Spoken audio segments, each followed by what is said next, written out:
오늘은 신명기 26장 말씀을 통해 우리를 향한 하나님의 뜻을 함께 살펴보며 기도의 제목을 잡고자 합니다. 신명기 26장 후반부에는 하나님의 말씀에 순종할 때 주시는 축복에 대해 말씀합니다. 오늘 말씀을 통해 하나님의 말씀에 순종하며 하나님께서 주시는 축복을 누리며 살아가는 저와 성도님들 되시기를 주님의 이름으로 축복합니다. 본문 16절 보시면, 오늘 내 하나님 여호와께서 이 규례와 법도를 행하라고 내게 명령하시나니 그런즉 너는 마음을 다하고 뜻을 다하여 지켜 행하라고 말씀합니다. 신명기 4장부터 26장 19절까지는 모세가 모압 평지에서 행한 두 번째 설교 모음집입니다. 하나님께서 약속하신 가나안 땅에서 이스라엘 백성들이 지켜야 할 율법에 대해 말씀하고 있습니다. 특별히 오늘 본문은 오늘이라는 단어로 시작합니다. 모세와 이스라엘 백성들이 실제로 언약을 체결했던 그 순간뿐만 아니라 이후의 모든 세대에도 해당됩니다. 하나님의 율법은 그 모세 시대뿐만 아니라 오늘날 우리에게도 동일하게 적용됩니다. 규례는 돌에 새겨진 것처럼 변치 않을 율법을 가리킵니다. 법도라는 말은 재판하다, 심판하다라는 의미인데 우리의 삶을 옳은 길로 인도하시는 그 기준을 가리킵니다. 하나님의 율법에 순종하는 자와 불순종하는 자를 판단하는 그 기준을 가리킵니다. 성경에서 말하는 죄는 무엇일까요? 성경에서 말하는 죄는 예수 그리스도를 떠나고 하나님의 말씀에 불순종하는 것이 죄입니다. 예수 그리스도만이 우리의 삶의 유일한 기준이십니다. 예수 그리스도께서는 십자가에서 모든 율법을 다 이루시고 완성하셨습니다. 우리는 예수 그리스도의 그 의로우심 덕분에 우리도 의롭다고 여김을 받게 되었습니다. 아무런 자격 없는 우리를 의롭다 여겨주신 그 은혜에 감사하며 살아가는 저와 성도님들 되시기를 주님의 이름으로 축복합니다. 16절 후반부에 보시면 마음과 뜻을 다해 지켜 행하라 하고 말씀합니다. 이 마음은 가장 중심에 있는 것을 가리킵니다. 히브리인들에게 있어서 마음이란 우리의 생각과 의지와 감정이 모두 자리 잡은 곳을 의미했습니다. 마음을 다해서 하나님을 사랑한다는 것은 우리의 모습 가운데 감추어진 것이 전혀 없는 전적으로 다 드러난 모습으로 하나님을 향한다는 뜻입니다. 뜻은 영혼이라는 뜻입니다. 우리의 온 영혼을 다해라는 뜻입니다. 신약성경 요한복음 4장 24절에 보면 하나님은 영이시니 예배하는 자가 영과 진리로 예배할지니라고 말씀합니다. 하나님을 사랑하는 것은 하나님께 예배하는 자가 가질 수 있는 가장 귀한 모습입니다.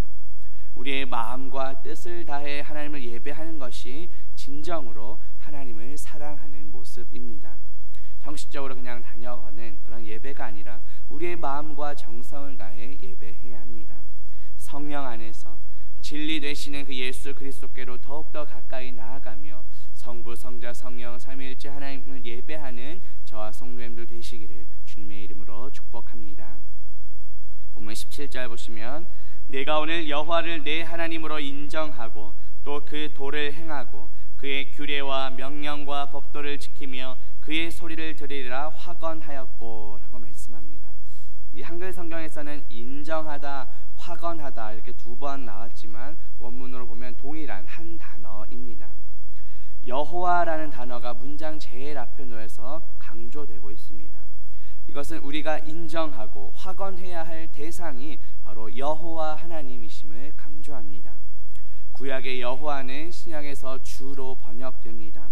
따라서 우리 주 예수 그리스도를 하나님으로 인정하고 확언해야 한다는 뜻입니다.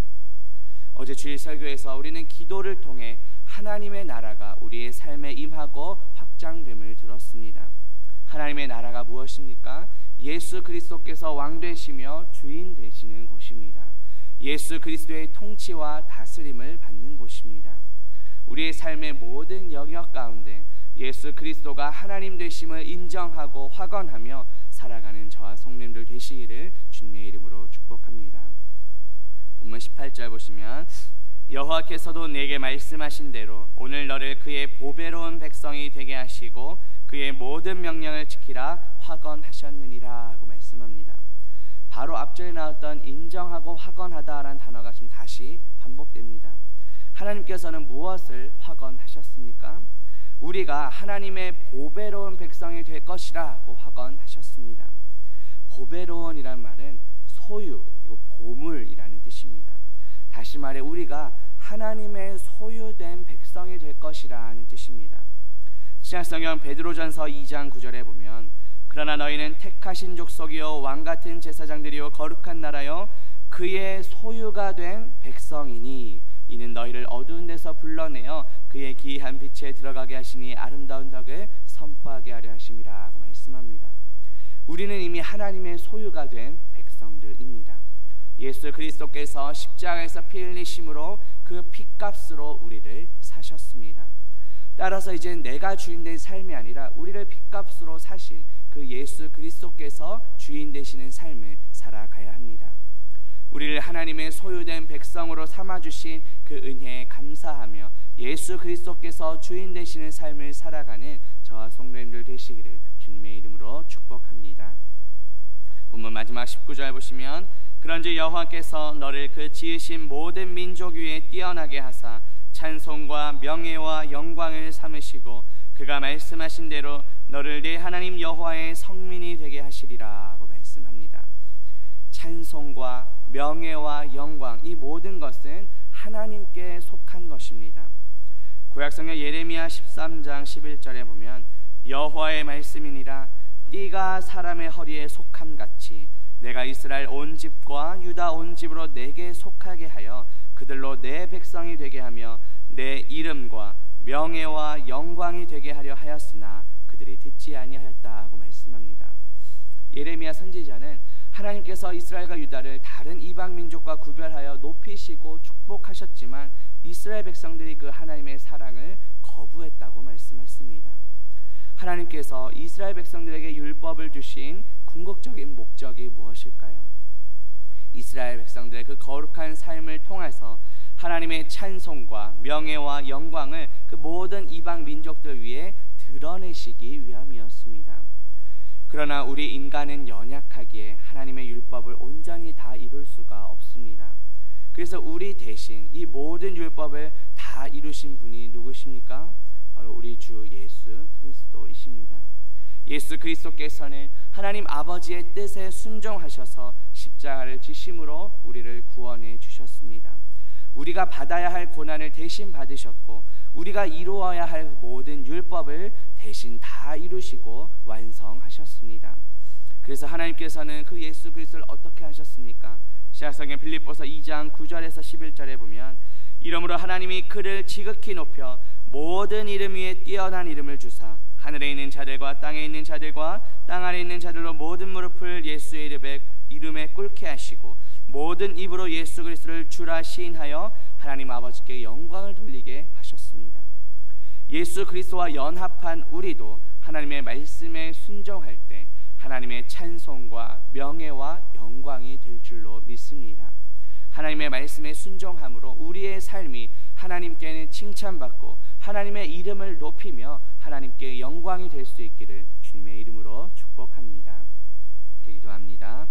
하나님 아버지, 오늘 말씀을 통해 하나님의 말씀에 순종할 때 우리의 삶이 하나님께 칭찬받고 하나님의 이름을 높이며 하나님께 영광이 됨을 깨닫게 하시니 감사합니다. 하나님 아버지의 뜻에 순종함으로 십자가를 지시고 우리를 구원하신 예수 그리스도의 은혜에 감사드립니다. 십자가에서 흘리신 그 핏값으로 우리를 사시고 우리를 하나님의 보배로운 백성, 하나님의 소유로 삼아주시니 감사합니다. 값없이 받은 은혜에 감사하며 말씀에 순종하며 살아가는 우리 모두가 되게 하옵소서. 예수 그리스도의 이름으로 기도합니다. 아멘.